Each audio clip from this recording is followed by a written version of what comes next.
Bendito sea su nombre. ¿Quién vive, iglesia? Aleluya, dele palmas al Señor, aleluya. Es momento de adorar al Señor, es momento de darle gracias por su palabra, escuchar su palabra, que es la que nos da vida, aleluya, es la que nos permite seguir adelante, aleluya, es la que nos nutre, es la que nos llena. ¿Cuántos dicen amén? Gloria al Señor. Vamos a orar, hermanos, por esta palabra. Señor Jesús, en este momento, Dios, venimos delante de tu presencia. En esta hora, Señor, oramos, Señor, para que tú, Señor, llenes nuestra vida, llenes nuestro corazón, Señor. Que tu palabra, Señor, entre, Señor, a nuestro corazón, Señor. Que sea tu presencia, Señor, rompiendo, Señor, todo lo que estorbe, Señor, todo pensamiento contrario. En esta tarde lo llevamos cautivo, Señor, porque tú nos has hecho libres, porque en ti estamos confiados, Señor, porque en ti somos más que vencedores, Señor. En el nombre de Jesús, en esta tarde, Señor, da fuerza al cansado, Señor, y multiplica la fuerza al que no tiene ninguna. En el nombre de Jesús, Señor, hoy declaramos que tu palabra, Señor, viva y eficaz, Señor, tocará los corazones, Señor, y saldremos de este lugar renovados, transformados por el poder de tu palabra, Señor, en el nombre de Jesús. Y el pueblo que ama al Señor dice aleluya. Y el pueblo que ama al Señor dice dele palmas al Señor, hermano, aleluya, con toda su fuerza, con todo su corazón, porque Él vive, porque Él reina, porque Él es un Dios grande, porque Él es un Dios poderoso. Él es digno de adorar, hermano. A eso hemos venido, aleluya, a darle a Él la gloria, a darle a Él la honra, aleluya. Tú alaba mientras yo predico, aleluya. Tú dale gloria al que vive y reina, aleluya. Puedes tomar tu lugar, gloria a Dios. Vamos a abrir la palabra en Gálatas capítulo 2, verso 8. Aleluya. Cuando lo tenga, con un fuerte amén. Gálatas capítulo 2, en su verso 8. Fíjese lo que dice la palabra. Perdón, no es Gálatas, es Colosenses 2:8. Gloria al Señor. Colosenses 2:8 dice así. Vamos a leerlo juntos, hermanos. Mirad que nadie os engañe. Gloria a Dios. Vamos a leerlo juntos, hermanos. Gloria al Señor. Colosenses 2:8. Mirad que nadie os engañe por medio de filosofías y huecas sutilezas, según las tradiciones de los hombres, conforme a los rudimientos del mundo, y no según Cristo. Hasta allí solamente. Aleluya. Dice la palabra del Señor: mirad que nadie os engañe por medio de filosofías huecas y sutilezas, según las tradiciones de los hombres, conforme a los rudimientos del mundo, y no según Cristo. Dice la palabra del Señor, aleluya. ¿Sabe que el Señor me estaba dando este mensaje? Gloria a Dios. Estaba yo haciendo algunas cosas, escuchando la palabra del Señor, y me llamó mucho la atención lo que sigue después de esto. Ahorita lo vamos a leer. Gloria al Señor. Pero cuando yo lo escuché, hagan de cuenta que el audio siguió y mi corazón, mi mente se quedó plasmada en esa parte de la escritura. Y el Señor hablaba a mi vida y a mi corazón, aleluya. Y lo voy a leer en la Nueva Traducción Viviente. Y dice así, el verso 2:8. No permitan que nadie los atrape con filosofías huecas y disparates elocuentes que nacen del pensamiento humano y de los poderes espirituales de este mundo, y no de Cristo. El verso 9, pues en Cristo habita toda la plenitud de Dios en un cuerpo humano. El verso 10, de modo que ustedes también están completos mediante la unión con Cristo, quien es la cabeza de todo gobernante y toda autoridad. El verso 11, cuando ustedes llegaron a Cristo, fueron circuncidados, pero no mediante un procedimiento corporal. Cristo llevó a cabo una circuncisión espiritual, es decir, les quitó la naturaleza pecaminosa. Aleluya. ¿Cuántos dicen amén? Pues ustedes fueron, el verso 12, pues ustedes fueron sepultados con Cristo cuando se bautizaron y con Él también fueron resucitados para vivir una vida nueva, debido a que confiaron en el gran poder de Dios, quien levantó a Cristo de los muertos. Ustedes estaban muertos a causa de sus pecados y porque aún no les habían quitado la naturaleza pecaminosa. Entonces Dios les dio vida con Cristo al perdonar todos nuestros pecados. El verso 14, Él anuló el acta con los cargos que había contra nosotros y la eliminó clavándola en la cruz. Aleluya. Él anuló el acta con los cargos que había contra nosotros y la eliminó clavándola en la cruz. ¿Cuánto le dan gloria a Dios por esa palabra? Aleluya. ¿Cuánto le dan un gloria a Dios? Porque mire, hermano, lo poderoso de este verso. Él anuló el acta con todos los cargos, todo lo que había allí, y la eliminó clavándola en la cruz del Calvario. En pocas palabras, por la sangre de Cristo, tú y yo somos libres. ¿Cuántos dicen amén? ¿Cuántos entienden esa palabra?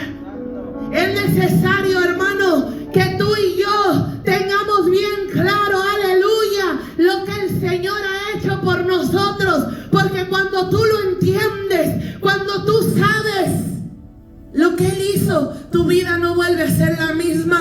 Tu caminar no vuelve a ser el mismo. Tu pensamiento no vuelve a ser el mismo. Él anuló el acta con los cargos que había contra nosotros y la eliminó clavándola ¿dónde? En la cruz. Aleluya. Dice la palabra del Señor en el verso que sigue. Aleluya. No solamente el 14, perdón. Dice la palabra del Señor, anuló el acta con los cargos que había contra nosotros y la eliminó clavándola en la cruz.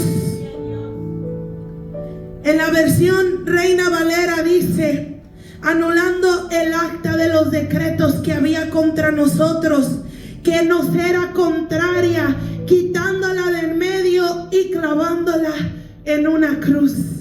Cuando yo escuché donde dice que nosotros no fuimos circuncidados con un acto en la carne, sino espiritual, a mí eso me sacudió, porque yo estaba diciendo dentro de mí, Señor, yo entiendo por tu palabra que tú diste un decreto a Abraham y tú le dijiste que tenía que circuncidar a todos los varones, porque esa era la señal del pacto, esa era la señal que pertenecían al pueblo de Dios.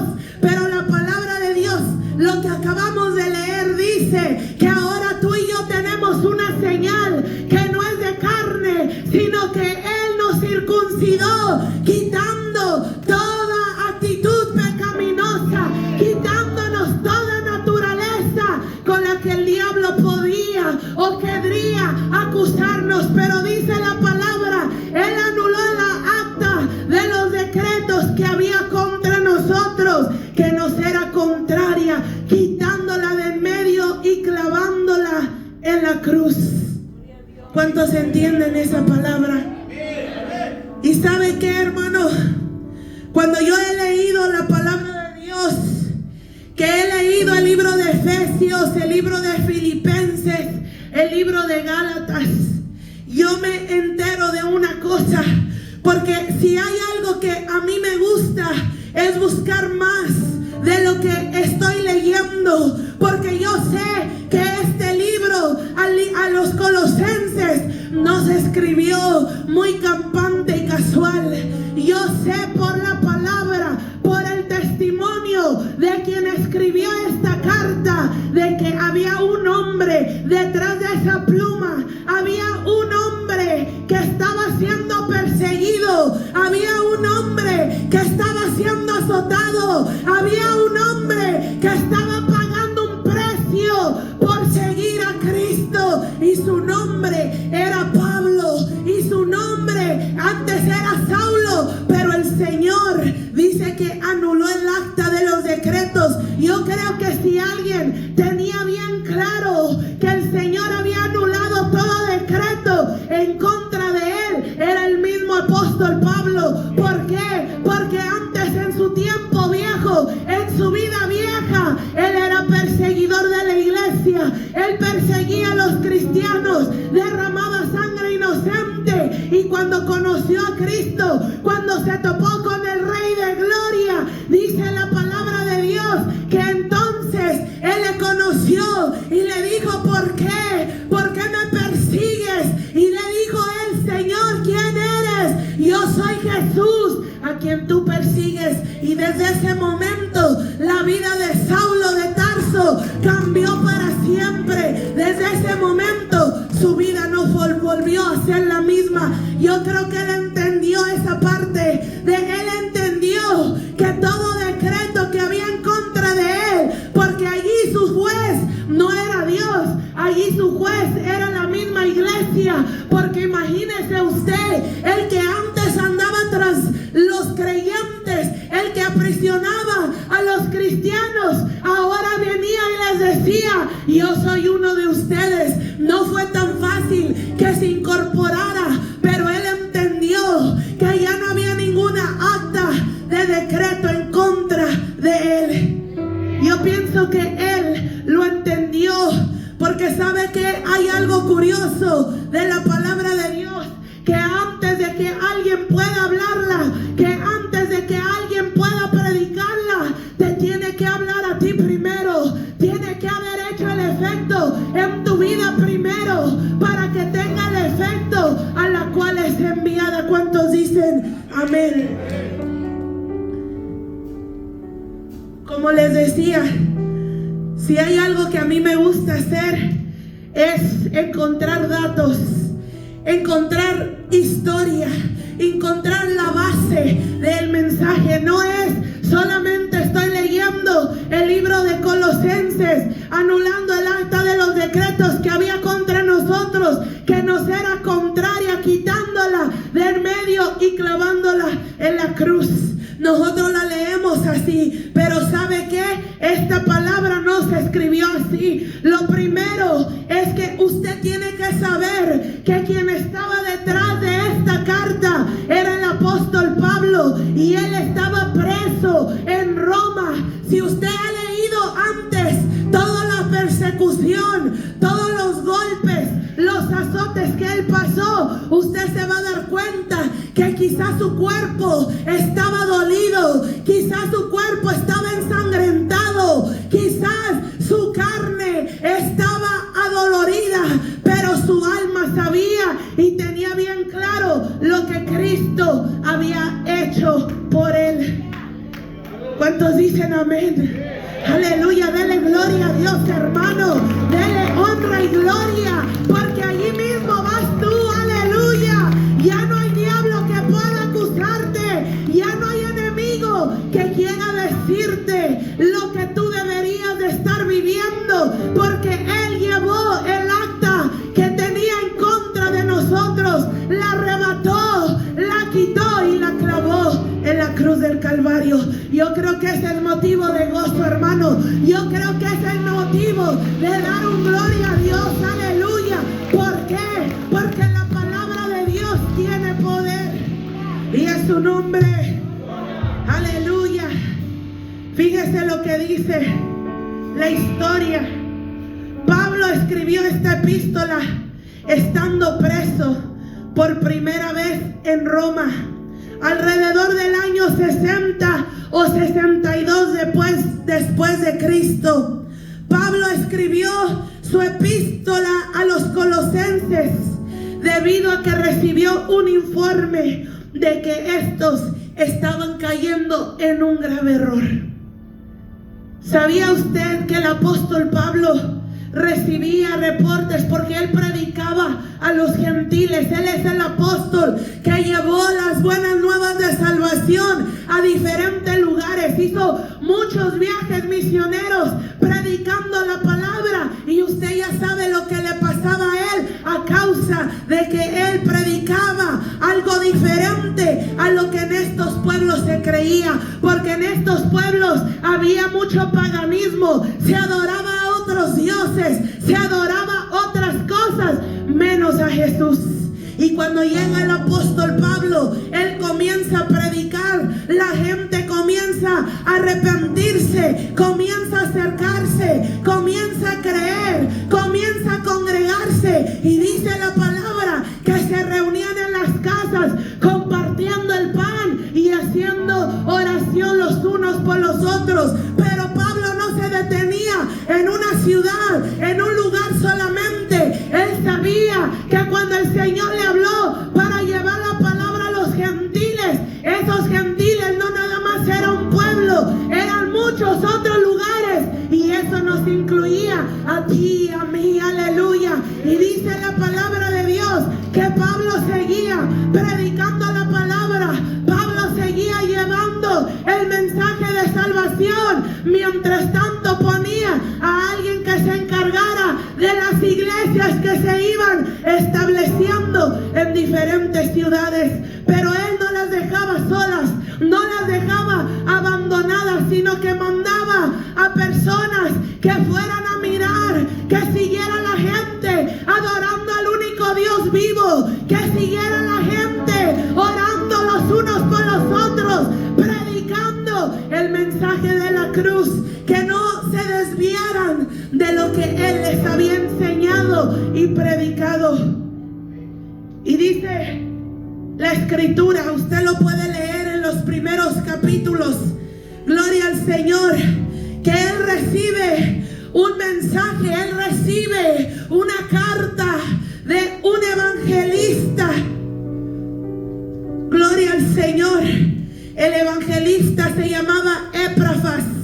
Él era el que se encargaba de llevar el reporte de esa iglesia. Pero cuando él da el reporte, da algo completamente diferente a lo que quizás Pablo quería escuchar. Estaban los colosenses volviéndose a su vida antigua. Estaban ahora adorando aún hasta los ángeles. Y dice la palabra del Señor que cuando Pablo escuchó estas cosas, él comenzó a escribir. Y si usted lo quiere leer y escudriñar, lea todo el libro de Colosenses. Usted se va a dar cuenta cuántas veces él le recalca: no caigan en doctrina falsa, no se crean, porque el evangelio verdadero es lo que recibieron, es lo que yo les prediqué al principio. Y dice la palabra del Señor, cuando ustedes llegaron a Cristo, fueron circuncidados, pero no mediante un procedimiento corporal. Cristo llevó a cabo una circuncisión espiritual, es decir, les quitó la naturaleza pecaminosa. Gloria a Dios. ¿Sabe que cuando dice, pues ustedes fueron sepultados con Cristo, era gente que ya había creído en el evangelio, y aún así no dice en detalle qué era lo que estaban haciendo, pero tenerles que explicar otra vez que no es la circuncisión corporal, sino la señal de que Cristo vive en sus vidas, hermano. Cuando el apóstol Pablo recalca una vez más, dice: ustedes estaban muertos a causa de sus pecados, y porque aún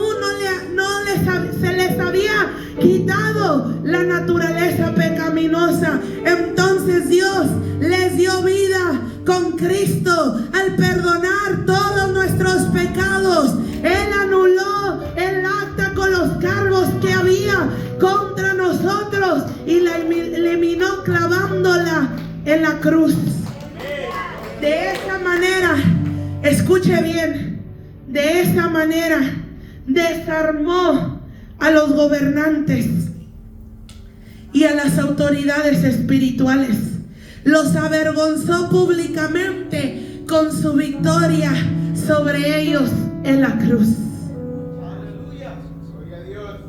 No permitan que nadie los atrape con filosofías huecas y disparates elocuentes que nacen del pensamiento humano y de los poderes espirituales de este mundo y no de Cristo. Fíjese, escuche solamente esas palabras, hermano. Para mí me suena a gente que ya estaba confundida, a gente que había dejado su primer amor, a gente que había dejado la práctica más básica del ayuno y la oración, a gente que ya se le había olvidado ponerse la armadura de Dios, a gente que ya había bajado la guardia y estaba siendo atacado con ideas, con pensamientos que no eran de Cristo.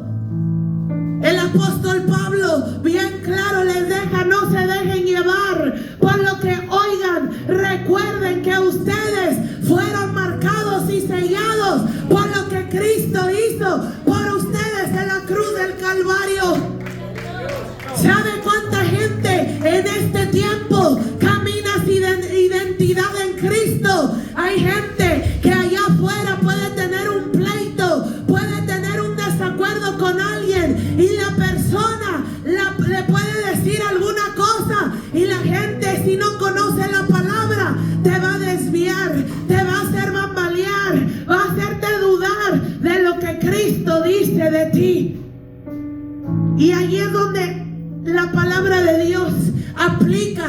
Nosotros no somos colosenses, aleluya, pero ¿sabe qué? En este mundo, en este año, en este milenio actual, se están moviendo muchos pensamientos que no vienen de Dios. Se están moviendo muchas creencias, muchas filosofías, muchos pensamientos de humanos y no de Cristo. Y ahí es donde usted y yo tiene que tener bien claro que el Señor pagó todo en la cruz del Calvario, aleluya, y que por gracia somos salvos por medio de la fe, y esto no es de vosotros, pues es un don de Dios para que nadie se gloríe. ¿Sabe que cuando uno está evangelizando, uno se puede topar con todo tipo de personas? Hace una semana apareció un hombre que estaba enojado porque nos miró predicando la palabra del Señor. En primera parte, todo aquel que conoce la palabra entiende que ese hombre, aunque se acercó a hacer plática, venía conforme a la carne, porque dice la palabra de Dios en el libro de Gálatas que todo lo que viene de la carne es pleito, enemistad, disensiones, y dice la palabra del Señor que esos son los que andan conforme a la carne. Este hombre llegó a pelear, este hombre llegó a querer discutir doctrina, querer discutir la palabra del Señor, cuando la palabra de Dios no es para discutir. La palabra de Dios dice que al que Cristo libertó es verdaderamente libre, aleluya. Y ¿sabe qué? Se necesita saber dónde uno está parado para toparse con esa clase de personas que quieren persuadirnos a creer algo diferente. Pero cuando tú estás bien firme, parado sobre la roca que es Cristo, no habrá viento, no habrá palabra, no habrá doctrina que te quiera quitar de donde Cristo te plantó. Ese hombre traía un debate sobre el bautismo, diciendo que ¿por qué no se bautizaban de pequeños? Cuando la palabra dice que es para arrepentimiento, El que creyere y fuere bautizado será salvo. Se ocupa tener entendimiento, conocimiento, sabiduría de la necesidad de Cristo, que le necesitamos, que le aceptamos, que le recibimos y que entendemos que Él va a sepultar toda nuestra maldad, todo nuestro pecado en lo profundo de la mar. Para eso se ocupa un nivel de inteligencia de una persona mínimo, un adolescente de 16 para arriba, que entienda qué es el pecado y que entienda cuál es la diferencia de estar sin Dios y vivir en Cristo. ¿Cuántos dicen amén? La palabra del Señor nos enseña. Si usted lee las cartas del apóstol Pablo, usted se da cuenta que juntamente con la predicación del evangelio se levantaron muchas cosas. Se levantó un montón de filosofías, se levantó un montón de creencias.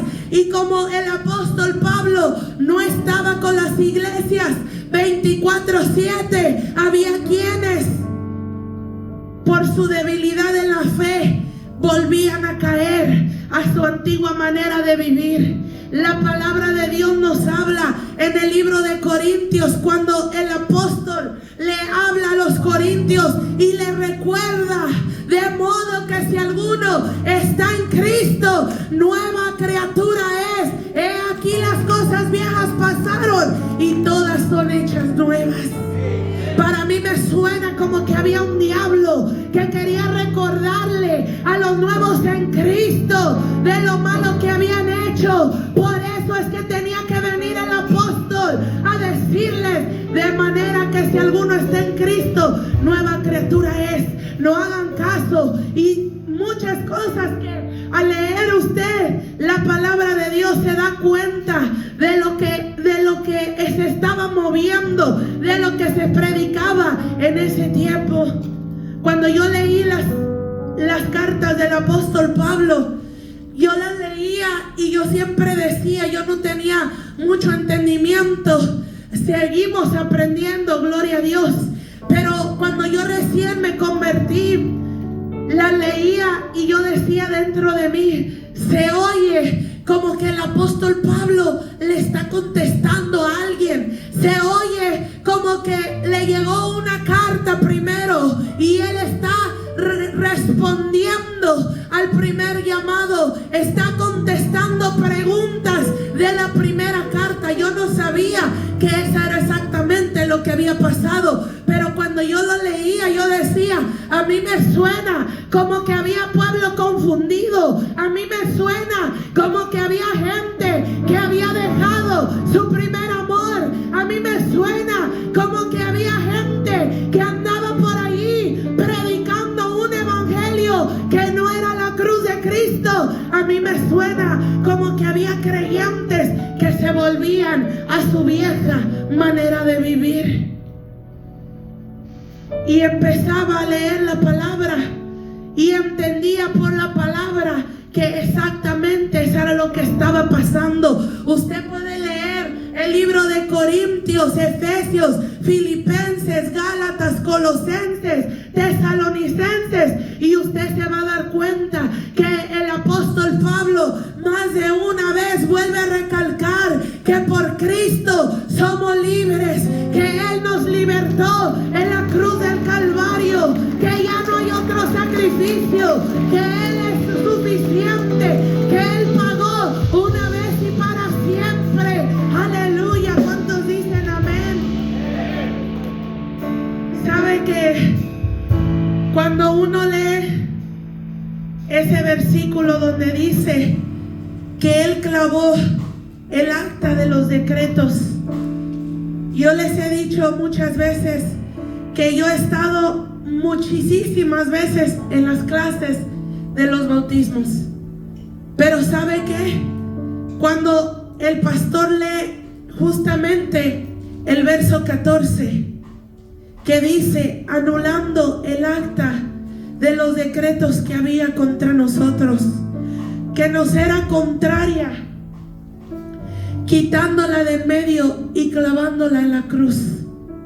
Cada vez que yo veo al pastor explicando este verso, diciéndole a las personas que se van a bautizar, ya no va a haber diablo que te quiera apuntar, que te quiera señalar, que te quiera menospreciar, que te quiera perturbar cuando tú ya vas avanzando, cuando tú ya te vas esforzando, porque siempre cuando hay alguien que está buscando más de la presencia, yo lo he escuchado mucho a través de 20 años, he escuchado: entre más busco de Dios, más pruebas me vienen, entre más quiero buscar de Dios, parece como que estoy haciendo contrario, porque me viene una cosa y me viene otra cosa, y me llega una lucha, y me llega una prueba, y me llega el desánimo, y me llega el frío, y ya no quiero seguir, y me siento cansado, y siento poca fuerza. Y dice: ¿por qué? Si lo único que yo quiero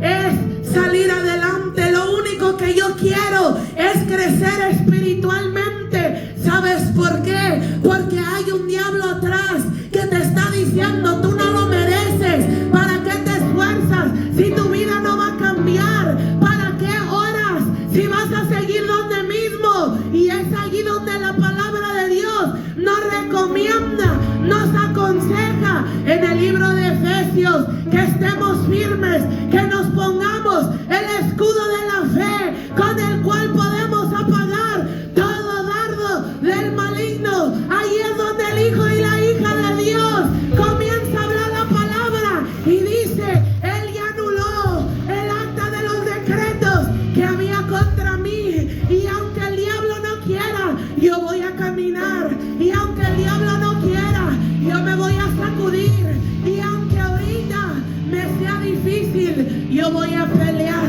la buena batalla de la fe. Porque algo yo te puedo decir: yo he estado 20 años caminando en el camino de Dios, y yo te puedo decir que la palabra de Dios se cumple ahí en el libro de Efesios capítulo 10, donde te habla 6 versos 10, Efesios 6 del 10 en adelante, nos habla de la armadura de Dios. Y dice, finalizando todo, dice: y habiendo acabado todo, estar firmes. Cuando tú escuchas esa palabra, por eso les digo, hay que poner mucha atención cuando la leemos, porque allí te está hablando de la armadura de un guerrero, de una guerrera de Dios. No te está hablando de una persona perezosa, de una persona que no quiere esforzarse, no. Allí te está hablando de alguien que ha entendido que se está metiendo a una guerra por ella y por los suyos. Está entendiendo que esto no es un juego, que aquí no se trata de hoy quiero y mañana no, que hoy tengo ganas y mañana ya me da igual, no. Está entendiendo, por eso dice: vestíos de toda la armadura de Dios para que podáis resistir en el día malo, y habiendo acabado todo, estar firmes. Quiere decir que ese día malo es una guerra espiritual. Quiere decir que ese día malo es una pelea entre el diablo y lo que el Señor está formando en ti. Quiere decir que en ese día, aleluya, la pelea va, aleluya.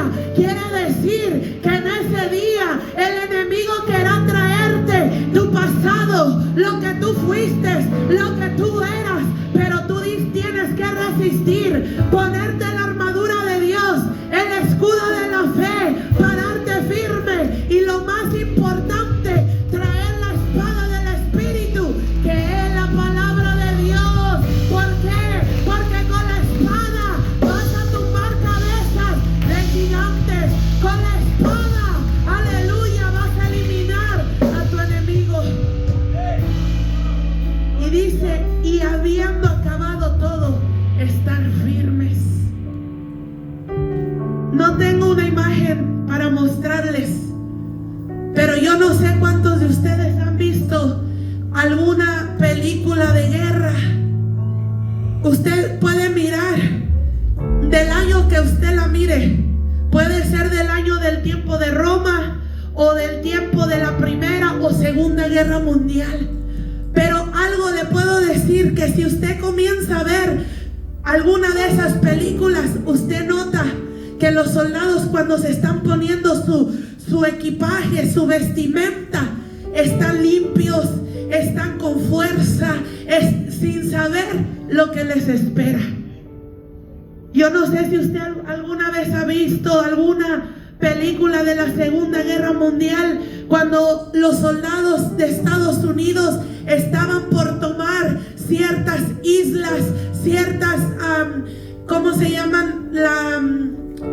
La costa donde está el mar, y ellos van confiados, bien armados, bien limpios, bien puestos, cuando de repente les avientan una bomba y usted ve ahí que vuela una mano, vuela un pie, y luego los que siguen de pie ya están raspados, ya están sucios, se les rompe su vestido, se les rompe su calzado, pero ellos continúan caminando hacia el frente, sabiendo que la meta es conquistar esa área que se les asignó.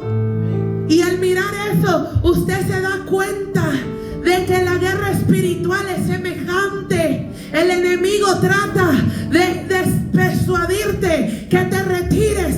Toca la retirada, quítate del medio, porque mira el bombazo que te aventó. Entre más tú caminas, se te viene un problema y se te viene otro. Pero ¿sabes qué? Llega el momento en que ya no estás a la orilla, llega el momento en que ya vas más adentro, y el bombazo que te hizo al principio ya no te hace a la mitad del camino, porque ahora allí el enemigo tiene que atacar con otra arma, por cuanto ahora están más cerca. Ahora ya no te puede aventar una bomba, ahora tienes que pelear mano a mano. Cuando tú entiendes eso, vas a entender que aunque venga el desánimo, aunque venga la prueba, aunque venga la lucha, tú tienes que permanecer firme. Y como les decía, si algo yo he aprendido en 20 años que le he servido a Dios, porque no solamente aprendí de lo secular, sino en el camino de Dios, pareciera que cuando Dios me metió a su camino, me metió para crecer juntamente con lo exterior y en lo espiritual. Aleluya. Lo que sí le puedo decir es que la guerra no es la misma, que si tú sigues peleando, si tú sigues y te aferras a lo que tú estás buscando, la misma batalla que peleaste hace 3 años no va a ser la misma que vas a pelear hoy. ¿Por qué? Porque cada día que tú peleas, cada día que tú te vuelves más fuerte, hay una fuerza dentro de ti que se va formando, y lo que antes te hacía llorar, hoy que el diablo sepa que no te vas a retroceder, que el diablo sepa que tú no eres de los que retroceden en luchas y en pruebas, pero hay que seguir caminando. Llega el momento en que esas palabras tú ya no las dices. Entre más busco a Dios, más luchas me llegan. No, eso es al principio, porque el enemigo está mirando que te estás poniendo la armadura. El enemigo está mirando que estás tomando el escudo, que ya no te vas a aventar al aventón, que ahora sí vas a ir bien equipado. Y cuando él ve eso, por eso te manda una cosa y otra, porque ahora sí estás haciendo las cosas bien y ahora sí vas a vencer. Y cuando venzas, tú verás que después tú vas a decir: entre más oro, más siento la gloria. Entre más oro, el Señor me revela lo que no está bien. Entre más oro, siento la gloria de Dios, palpable, tangible. ¿Por qué? Porque dice la palabra que la senda del justo es como la aurora, que va de aumento en aumento hasta que el día es perfecto.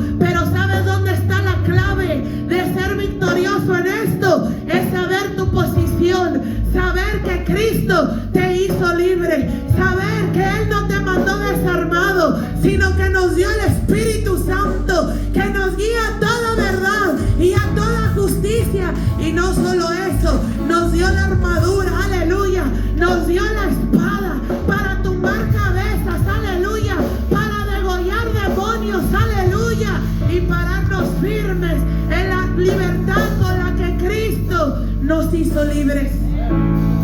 Pero para eso se ocupa dejar de jugar con el pecado. Porque para que tú tengas la autoridad de Dios, necesitas tener y guardar tu vida en santidad. ¿Qué es santidad? Apartarte del mal, buscar al Señor, disciplinarte en tu vida espiritual. Si no orabas, ponte a orar. Si no ayunabas, escoge un día y pídele a Dios fuerza para que ayunes. Si hay algo que te perjudica, apártate.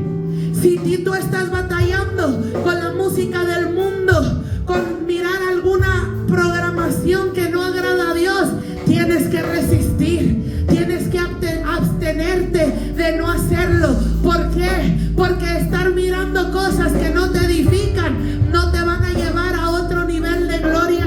Por eso se tiene uno que apartar, para eso uno tiene que pelear. ¿Sabes qué? Me gusta esta canción, pero me gusta, está pegajosa, pero no agrada a Dios. Yo tengo que resistir y pongo una alabanza de fuego y pongo una alabanza que hable de la gloria de Dios. Y aunque el diablo me quiera hacer caer, yo tengo que ser fuerte y creer que Él ya clavó todo en la cruz del Calvario. Y conforme tú avanzas, la prueba se va a hacer más fuerte, pero más fuerte vas a estar tú para poder vencerla. De tal manera que antes de que te venga el problema, el Señor te va a alertar por medio de sueño, por medio de visión. Te va a decir lo que no anda bien. Y cuando tú entiendes eso, tú ya no oras como antes orabas, porque ahora el Señor ya te da un propósito en donde el diablo quiere atacarte, y tú comienzas a orar conforme a lo que Dios te mostró en visión o sueño. Ya la prueba no te llega como aquel primer bombardazo, no. Ahora ya eres una persona más firme en la fe. Ahora eres una persona más confiable en el caminar de Dios. ¿Sabes por qué? Hay gente que Dios usa sobrenaturalmente, y gloria a Dios por eso. Y todo mundo quiere obtener eso sin pisar abajo. Dijera mi esposo, sin pisar el primer escalón, sin pasar por el kinder. Quieren ir a la universidad, y si se pudiera, gloria a Dios que se pudiera, pero el problema no es que se pueda llegar o no. De que llegas, llegas, pero no se trata de llegar solamente, se trata de permanecer. Porque de nada nos sirviera experimentar un nivel de gloria grandísimo y por causa de nuestra inmadurez espiritual caer a lo más bajo. Entonces allí va a haber un clamor, pero no por presencia, sino por decir: ¿cómo es que yo tenía este nivel y he caído como si fuera recién convertido? Eso duele más que pasar paso a paso hasta que llegues a donde Dios quiera llevarte. Solamente Él sabe, y tú sabes, si conoces el plan de Dios en tu vida.